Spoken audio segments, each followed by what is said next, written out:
All right, welcome to our Sound Sensible training.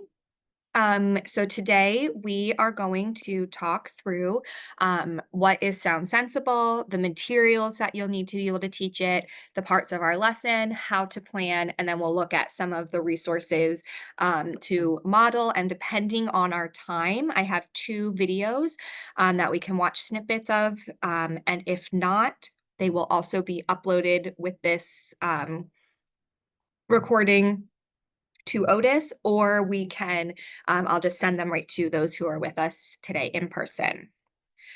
So Sound Sensible is essentially the SPIRE Foundations program. It is the precursor to SPIRE, and we are targeting students that would be good fits for SPIRE, would probably be good fits for Sound Sensible. The main focus of the lesson is in phonological awareness. Typically, we see that people are using this like explicitly for that alphabet knowledge and letter sound relationships. That is an important part of the program, but the major research that has been done around the program is around that phonological awareness training. But it does have parts that touch on the alphabet knowledge, the letter sound relationships, and then handwriting. There are 5-step lessons, and it's a great multi-sensory approach in the fact that there's things that students can manipulate, they're doing things orally, and so it's really hitting kind of lots of different sensory teaching strategies. So the purpose of Sound Sensible is to focus on phonological awareness training, as I mentioned. Which is students need to be able to identify sound segments in words and manipulate them. So for example, that might be if I say the word cat, now say cat, but change k to b. Students should be able to go cat, bat. And that is something that we find that is an underpinning of a lot of our students who struggle in making progress in phonics. It's actually that they're missing this phonological awareness piece. They're not able to differentiate between different sounds in words, and they don't have that understanding that words are made up of those string of sounds. So when children who cannot do that, they can't pick out, like if I were to say cat, but don't say k, and they would just say at. If they're not able to do those types of activities, they by the middle of their kindergarten year, they're not going to get that, like they're not going to be able to break the alphabetic code. Which is what they need to be able to do to progress in phonics. And so that's why phonological awareness training is the precursor to reading in many of these instances, and one that we often don't spend enough time on training. So that's why Sound Sensible is really great in incorporating that. So the scope and sequence of Sound Sensible is that the lessons are designed around teaching a letter, in terms of that is like the explicit teaching of this is the letter, this is the connection to the sound that it makes, and then this is how we write it. So while I just said that like the major thing of it is phonological awareness, this is how it's organized in terms of where you're taking that phonological awareness training and then applying it to like specific letters and letter sounds.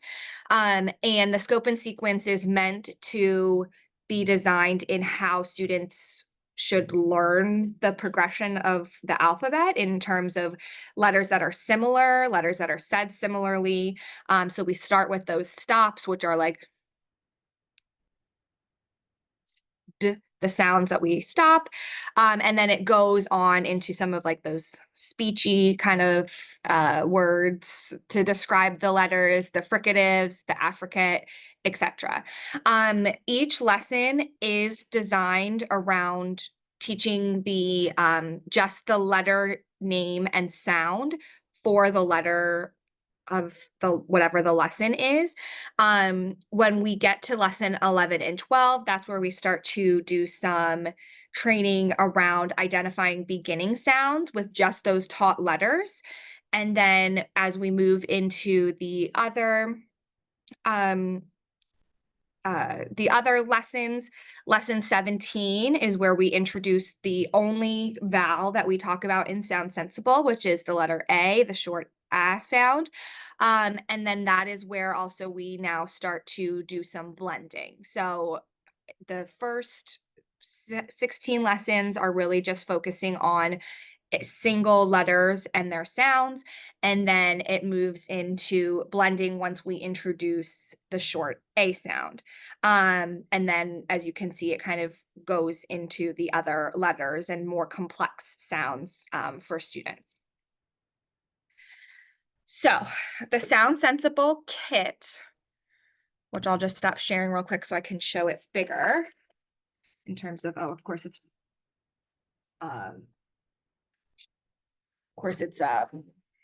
blurry.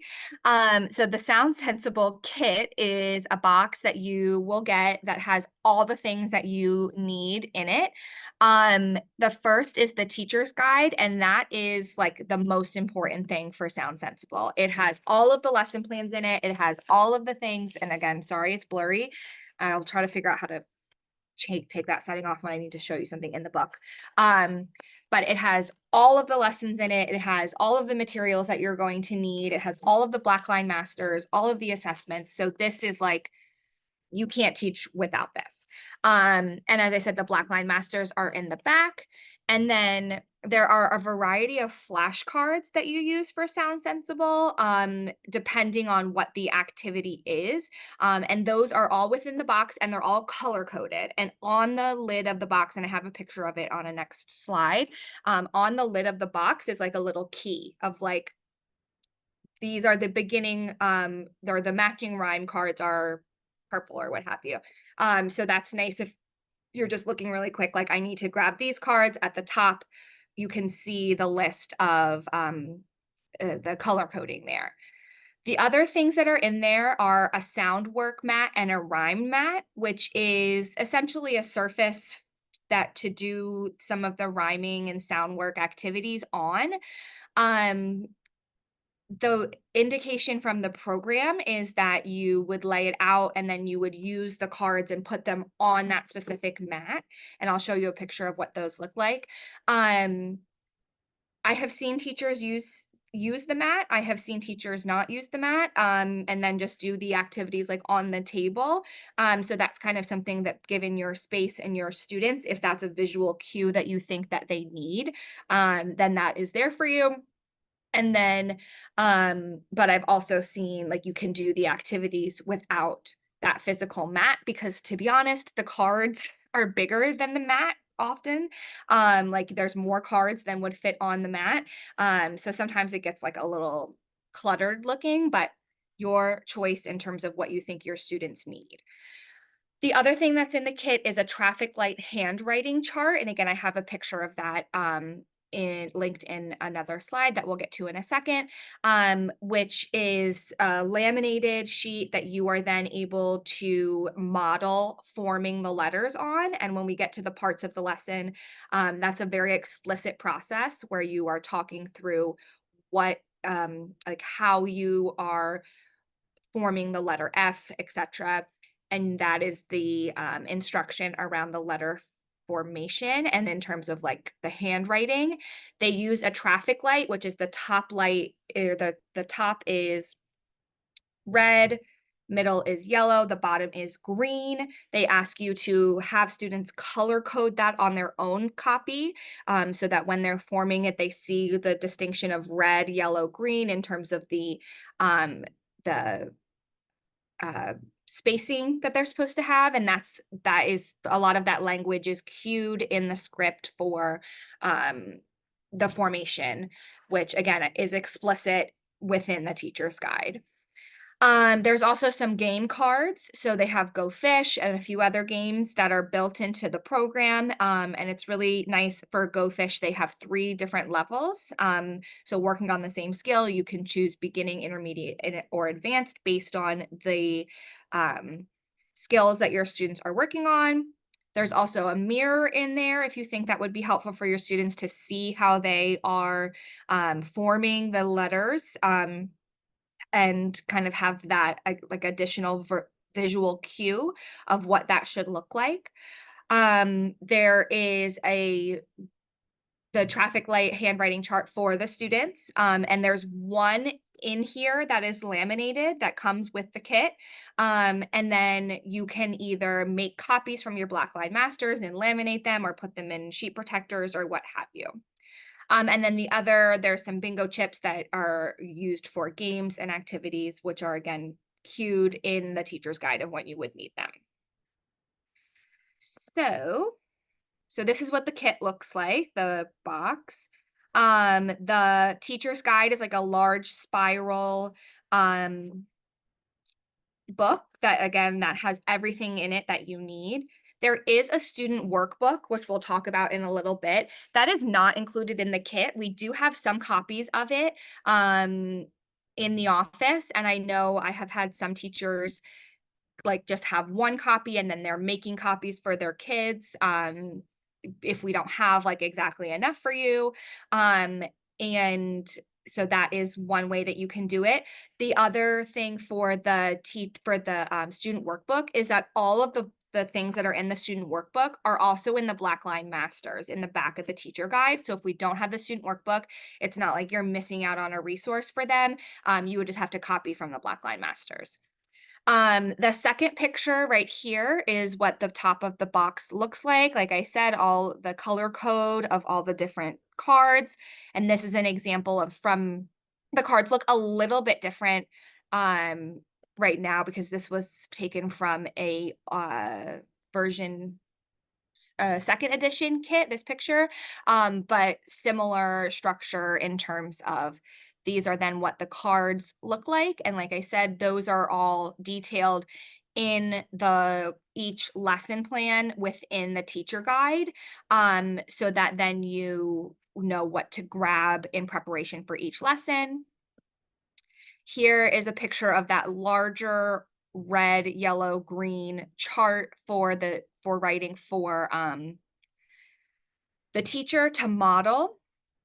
Then the one next to it is what it looks like for a student, that one that's laminated that comes in the kit. Then right next to it where you see the frog on the log and the fox in the box, that is the rhyming mat. So there are some activities that is cued for you to do on there. And as I said, I have seen teachers use it that way. I have also seen them just use it on their table, like do the activities just on their table. But it's supposed to be a visual cue for students in terms of like when we're working with this, we are working around rhyming. And then the one next to it with the blue line down the side is the sound work mat, which essentially is you would put a sound card on the blue, and then the activity where you're manipulating it is on the white. So it's typically like you're putting beginning sound cards that would match the letter that you're talking about there. And again, that's kind of up to you in terms of your space and your students of if they need that visual cue. So there are 5 parts of every sound sensible lesson, and similarly to SPIRE, and I'm not sure if either of you have taught SPIRE previously, but they give you a time range, and the time range is important in that there may be things that they list in the lesson that are beyond that time, like that would take you longer than 5 minutes. Because our time is so precious and because we want to keep kids moving, and I will be honest, Sound Sensible is a little laborious in terms of it moves relatively slowly. On purpose because we want kids to be working to mastery and have repeated practice with skills, but sometimes it's more important to keep to the time constraint rather than get through the list of 10 words that they give you, just because you might be spending multiple days on one activity if you're doing that. So that's just my little like PSA about the timing. So the first part of the Sound Sensible lesson is a listening activity. It's only one activity. It's the same one for every single lesson, and it's a word comparison where we're wanting to focus students' attention on the sounds in the words and then determine their ability of are they able to determine whether these words are the same or different.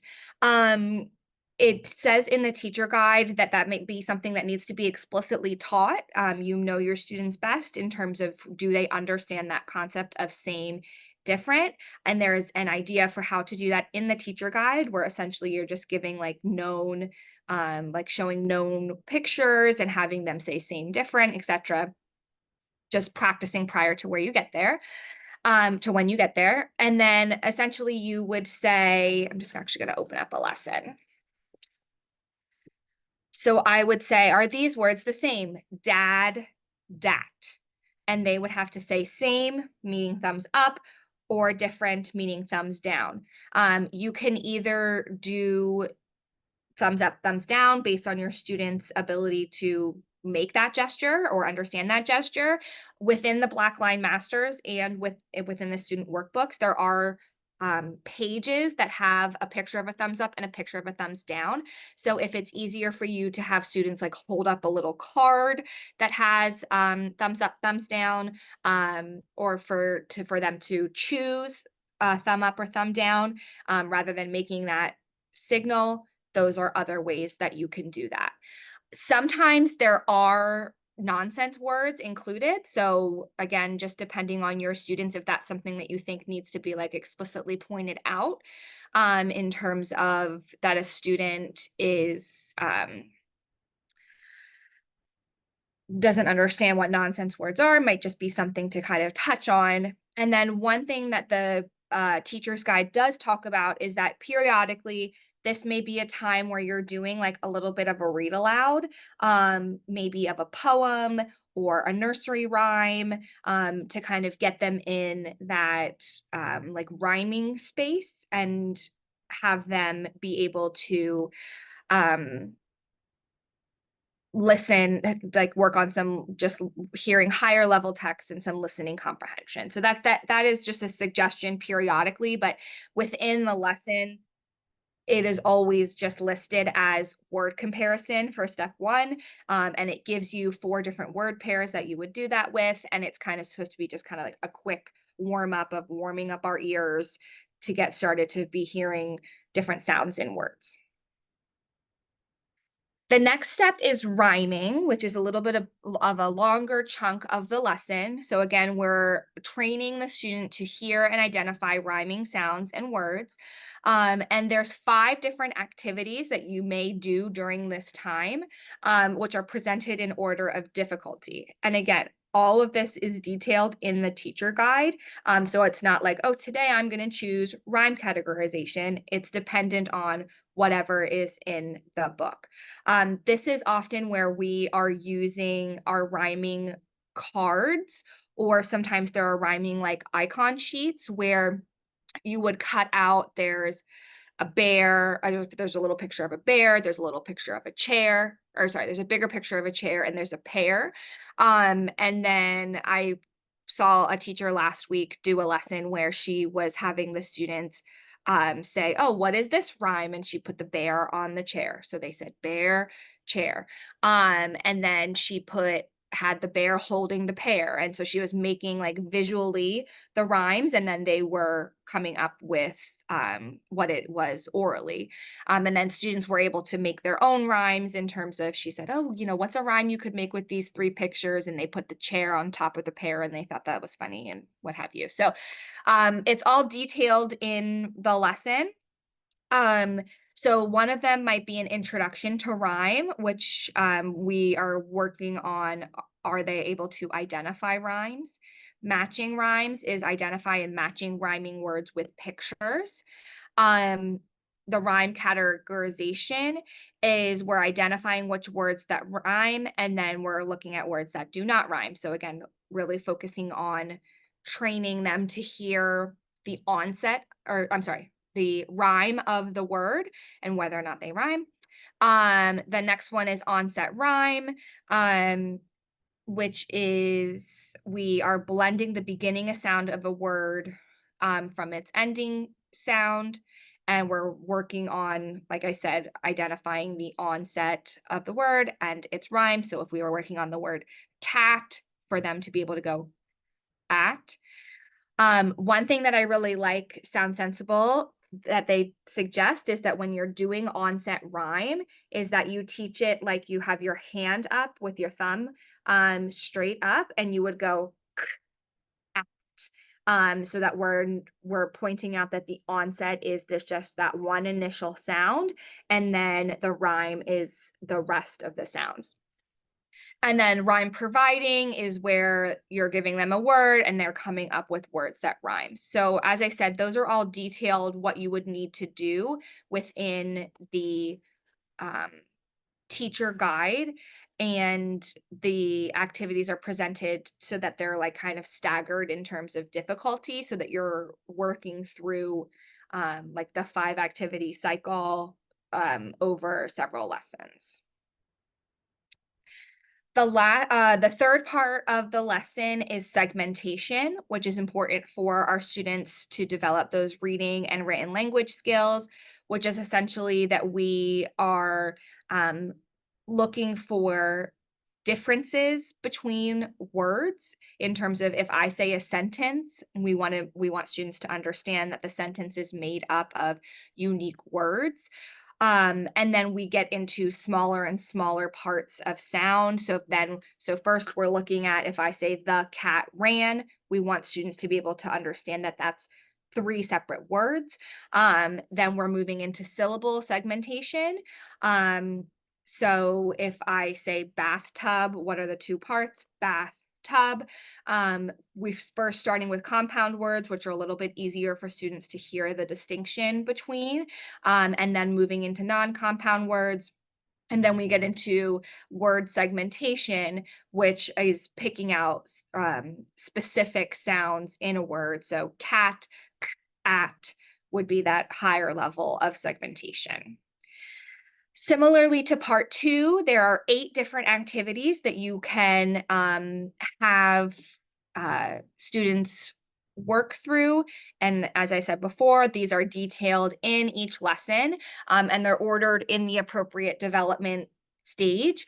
So first we start with those sentence segmentation skills, then syllable segmentation with compound words.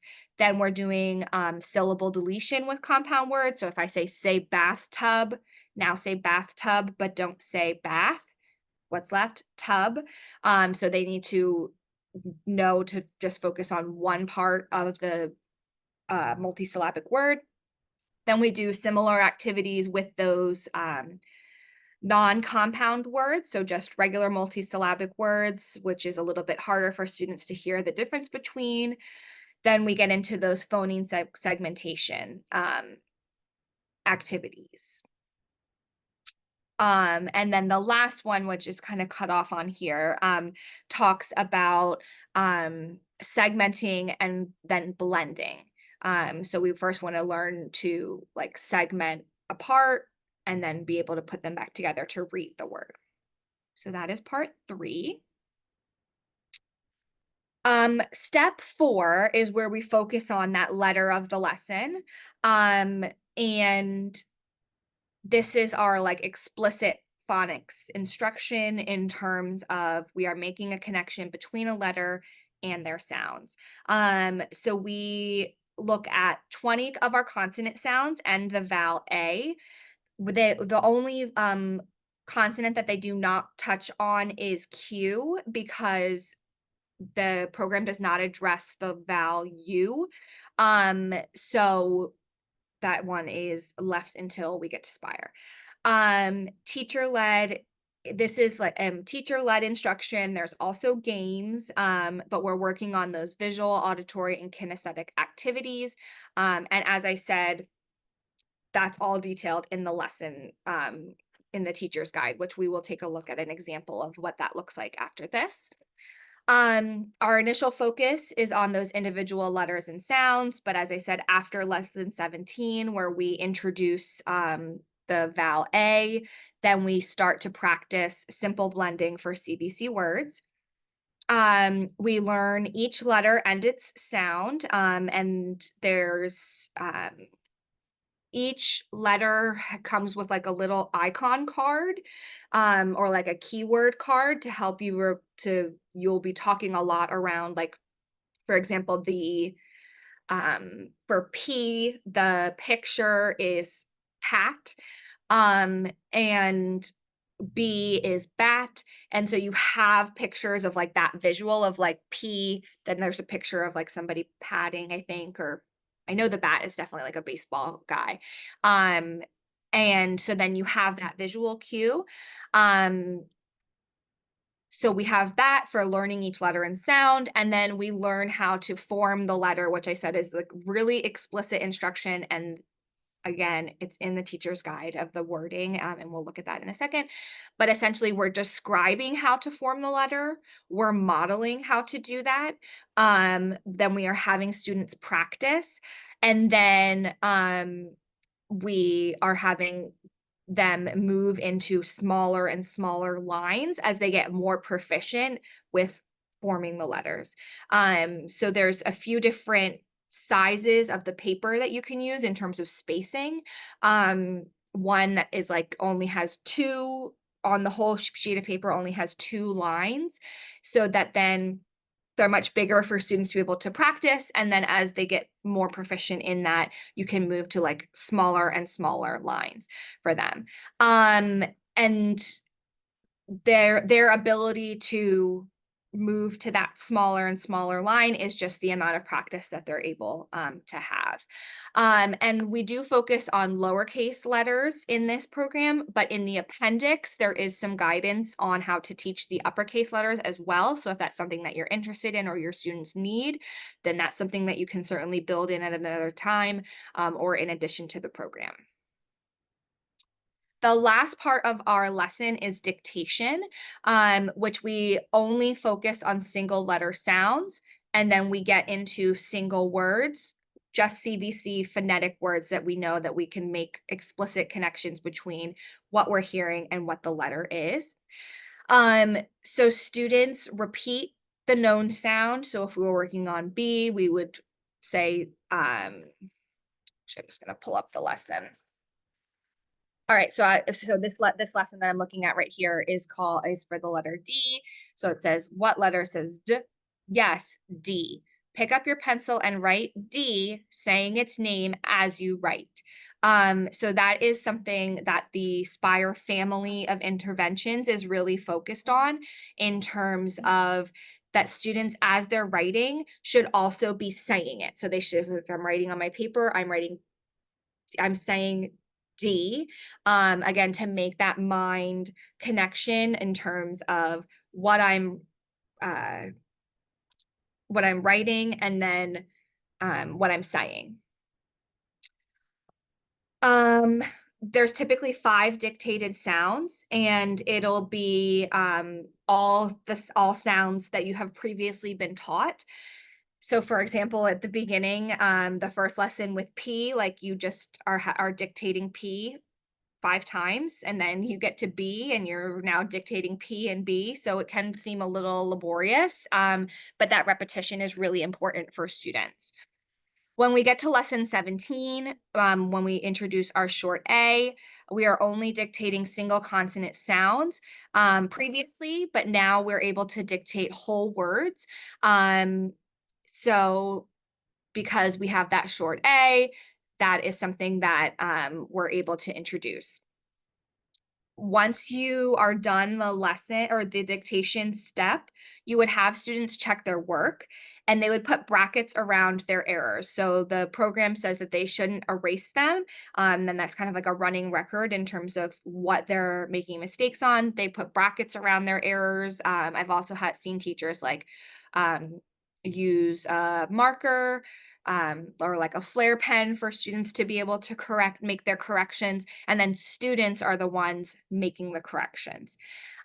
If there is a correction that needs to be made, so for example, if a student writes B instead of D when I've dictated that, I'm now going through the same script in terms of what letter says D if the student says B, I'm now correcting them and helping them through that rather than just having them like kind of guess through what it might be. And dictation is one of the hardest parts of the lesson because it is so complex. As you know, writing is like one of the most complex academic tasks we ask students to do because they need to be able to listen, they need to be able to store information in their short-term memory, remember how to write the symbols, and then do it.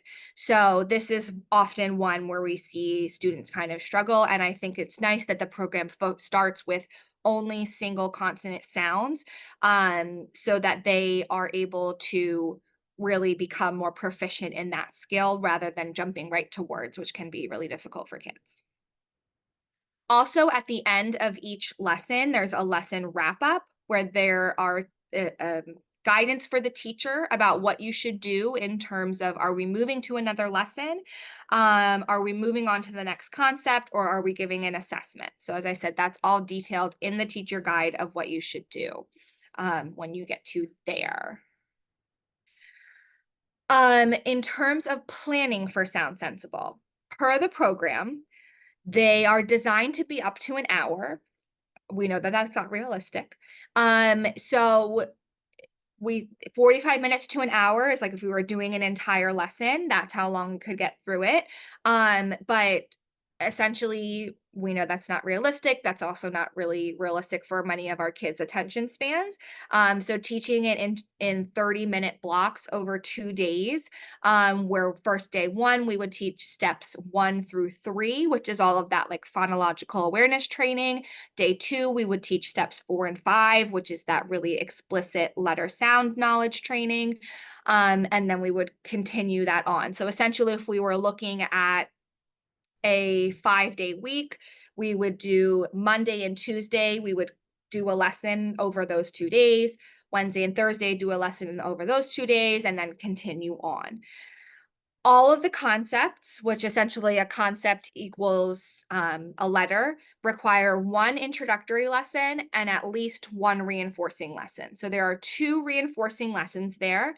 The reinforcing lesson A reviews all the previous letters and to ensure retention for that student, and also continued development of their phonics skills related to the letter that was taught the previous lesson. Reinforcing B is optional. There is not explicit guidance whether or not you should do the second reinforcing lesson. So it just says like, if your student struggled, continue with reinforcing lesson B. I know in SPIRE, there's like explicit criteria of like, if they don't meet 80%, then go on to the next reinforcing. That is not the case in this program because there's not an assessment at the end of each lesson, which we'll talk about assessments in a second. So it's kind of your teacher judgment of am I going on to lesson B based on what my students need. And reinforcing lesson B focuses on the letter that was just taught. So if we are working on D, the letter D, then we move to reinforcing lesson A. Students are struggling. I go on to lesson B. Lesson A will have covered will have had activities related to all of my previously taught lessons, or my previously taught sounds, including D, whereas reinforcing B just really hits home on D again. So essentially, we would look at you're teaching essentially one letter a week, because it would take like 4 days to get through that 2 lesson cycle for each letter. Okay, so I'm going to show you the example. I found this online and I've linked it into this presentation. Can you all see the flip thing that's coming out? Yes. Yes, okay, perfect.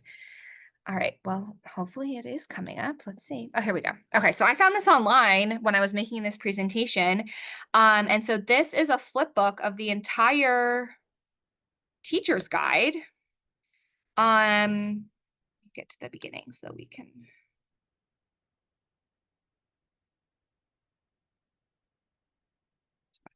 Okay, it's just loading.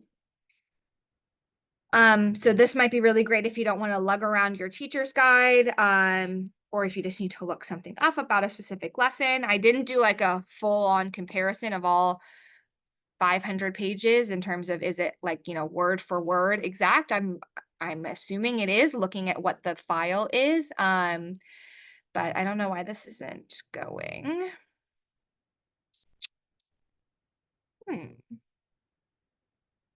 All right, we'll just give it a second.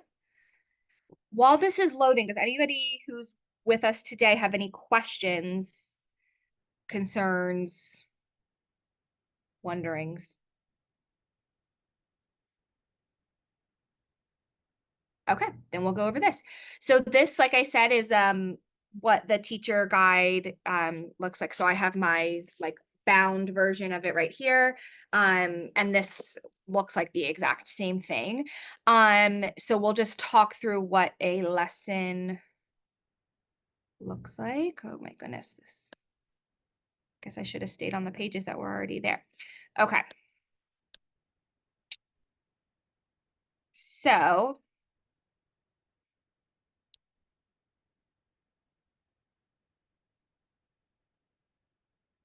all right, so here is what it looks like within the teacher's guide of here's our introductory lesson 3. We're introducing the letter T. All of the lessons have this lesson overview at the top where it tells you for each particular part, what are you going to need for that? So that's like when we're thinking about planning or preparing for the next day. These are the things that you would have to get out. All of the cards, like where it says introduction to rhyme cards 16 to 22, all of the cards are numbered. So you can just quickly go through and find those numbers and pull those out. And then it also tells you, like, if you need to make copies of anything, where it might be in the workbook or in your Blackline Masters. So again, if you do not have access to the student workbook, everything is in that Blackline Masters. So it has all your materials there that you'll need. And then it talks through like, what are your activities? And then those are all detailed below. So for example, our step 1 is the listening word comparison. So thumbs up. And when it's bolded, that means that that's what you're saying.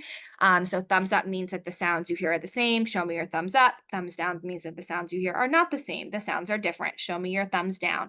Tap, I'm going to say 2 words, tap, dap. The students are supposed to repeat the words. And if you have multiple students in your group, they're supposed to repeat, each one of them is supposed to repeat them, and then you're supposed to repeat them as a group. So you're saying them multiple times, and then they're making their determination same or different, rather than just kind of like a rapid fire. So that's why it takes a little bit longer, but that is the, oh goodness, that is the same activity for every and structure for every lesson. Oops. Oh my goodness gracious. Okay. I don't know why it's not letting me stay on this one page. What in the world is happening? Okay. 52, 53. I want to go to 54. There we go. Okay. So up here, you do the same format for the different word pairs, and then it does give you options for if the student is struggling. There are word pairs that you can use from the reinforcing lesson, or you can come up with your own word pairs in terms of if they're always messing up like the D and the T, you're giving those specific examples for them. So then step 2, this is where each day is a little different in terms of what activity you are doing. As I said, they cycle through the activities in the order that they go from like easiest to hardest, or the progression of how students are learning phonological awareness. So this is where you would use your rhymes mat. You would have your card. Look at the picture and listen to this rhyme. Take a look, read a book. What is the rhyme? And then they would repeat it. What word rhymes with book? Yes, look rhymes with book. So you would put it down on the on your rhymes mat. Goodness. So then you would give them another example, and you would have them use their thumbs up for blending, which I'll show you in a second. Oh no, sorry, we already talked about that. That would be like I or I, I. So you would walk them through that procedure to have them really focus on the fact that the rhyme is the same. So I, I. And then there you have these 7 cards with rhymes that you would have. On the back of each of the cards, I think it says broom/room, but it gives you a example of how you could give that as a rhyme to students. So you're just having them identify the words within the rhyme, the picture cue that you are giving them, which ones rhyme. Then they're going to repeat it. Then they're going to look at, then you're going to have a chance for each student to pick up the pictures, or I'm going to say a rhyme. So I'll say hi, bye. And then which rhyme goes with that picture, they would have to pick up the appropriate picture. And then you would ask them to use which 2 words rhyme. And again, you would have them use that ache, ache, to be able to do that. So you go through all of them together, and then there's like a little independent review where they are doing that. And as I said, each of these are detailed in terms of what you're doing for each one for when it changes lesson to lesson. And the structure of each of the activities in terms of like activity 1 being introduction to rhyme, like that's whenever you see that, it'll be the same structure. It's just that you have 5 options for those activities and then 8 options for your step 3 activities. Then step 3 goes through your segmentation. You start with, you are having students only look at dashes for words in terms of, I am not writing the actual sentence, is the sun up?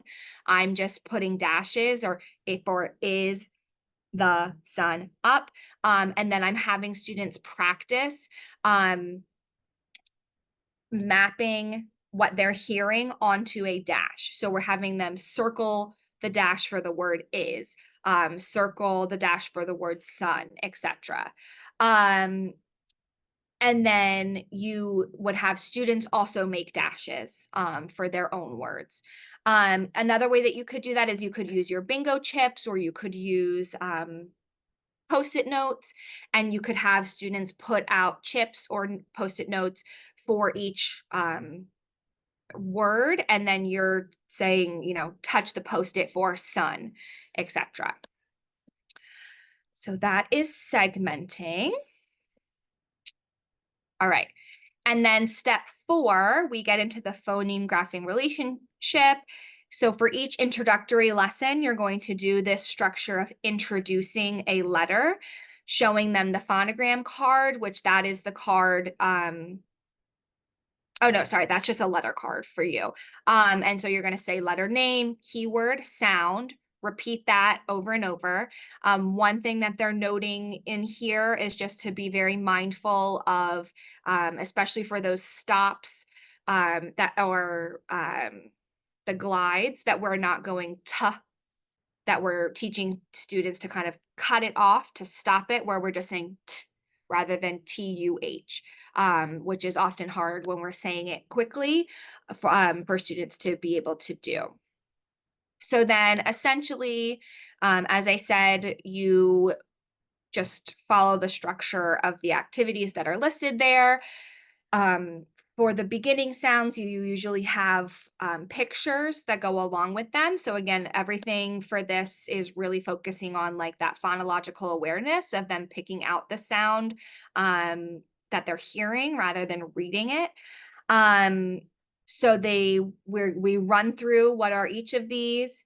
It's important that the kids are remembering what these are, because then that's going to have we're going to say, all right, this is tag. What is the beginning sound, or what is the beginning sound and what is the letter name of that? So it's something like that you're supposed to go on, like this is tap, this is top, tank, 10, etc., until the students are really firm on what those are.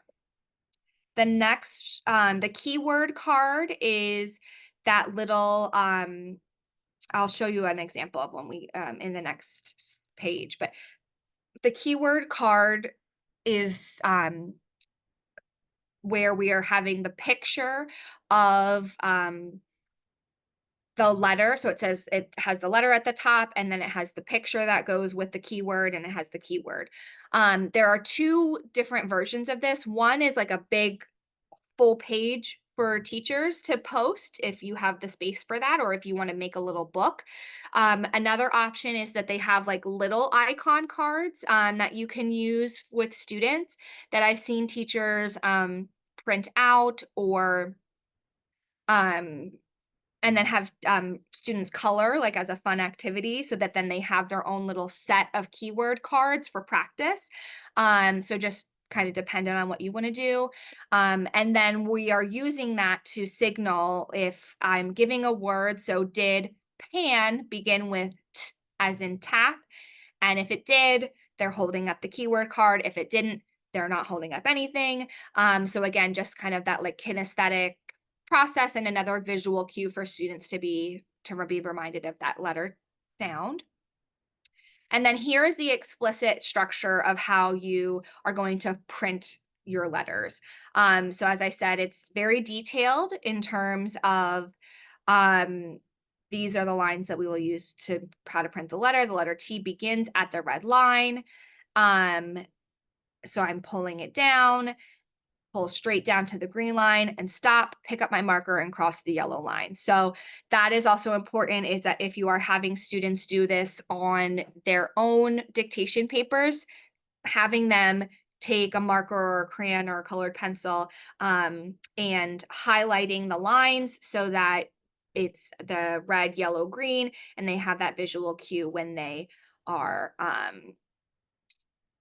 when they are writing the words. And it's also, we also have students talk through the process too, of like, we're starting at the red line, we're pulling down to the green line, stop, then we're crossing the yellow line. So having them verbalize it as well is an important part of that structure. And then the last thing is our dictation. So they'll use the student, their own traffic light paper. And here we are just doing sounds that they have been previously taught. Again, we're naming it as we write. And then for the word dictation, it's only beginning sounds for that. And then at the bottom, it's that lesson wrap up of what are you doing next? And like I said, it's not so explicit in terms of like, if a student is showing this, then you have to do the next reinforcing lesson, but you should always do reinforcing lesson A. Okay. So the teacher's guide, like I said, is going to be your Bible throughout this, in terms of it is super explicit about what you need to do, what materials. The student workbook, as I said, is separate from the kit, but also available through the Blackline Masters. And within the student workbook, there is some sound and letter practice pages that the students can color or work on, and then some sound contrast sheets in terms of little pictures, and then they're doing like an oral activity where they're saying like, oh, that's pig, that is tag, those don't have the same beginning sound, or etc. And then the dictation pages. And so this is kind of what that looks like. The cat picture is a picture of one of the large keyword cards that you may have as your like posted in your space or in a binder or ring or something like that. Next to it is what the dictation page would look like for the student. And as I said, there are multiple versions of the dictation page in terms of, or I'm sorry, the practice page, where they can or the lines are getting smaller and smaller. The lesson overview, like I said, is where you're going to find all of your materials. And then this sound tap sheet, this is at the bottom, this is in the student workbook. And this is just like essentially like an Elconin box. So you can either do it with this paper or you can have them move the bingo chips or just tap on the table, in terms of it's just another way for them to build in that kinesthetic learning when they get to blending. There are four, oh goodness. There are the assessments are kind of few and far between in terms of Sound Sensible. They are administered 4 times during the program, and it's listed in the scope and sequence when you look in the book of when you actually no, I'm sorry. They're listed in the back of the teacher's guide under the assessment of after what lesson you should do them. They review student letter ID, and their sounds and their ability to produce each letter's written form. And then the cumulative assessments are at the midpoint, and the end point are at the program. And there are summative assessment in terms of our students retaining that knowledge of letters and sounds previously taught. And then there's also a phonological awareness section with rhyming sounds. So it's not like a lesson every day or every week. It'll kind of be interspersed throughout the program, and is meant to be kind of more like those summative checkpoints rather than formative. And then the last thing I had was 2 videos that show a Sound Sensible lesson done in 25 minutes. But obviously we're coming to the end of our time, so that I will send out those links to those who are here in person, and we'll also make sure that they are uploaded along with Otis to have you see an example.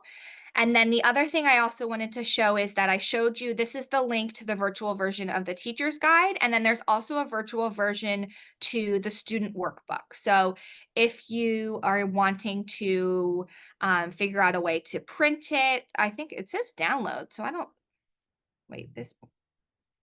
So it says download. So I don't know if you could then print it or what have you, but if you don't have all of these materials, then this might be something that you can use in the meantime, or if it's easier to just print or snip, etc. Okay, I don't know why this is taking so long to load, but that is there as well. All right, so I'm going to stop sharing here. That is where we are done with our program. And I'm just going to say thank you to those who are watching on Otis. And if you have any questions, please reach out to the instructional team and special education, myself, Erin Hasty Fulton for elementary, or Carolyn Morgera or Dave Walls for secondary. All right, thank you. I'm going to stop recording.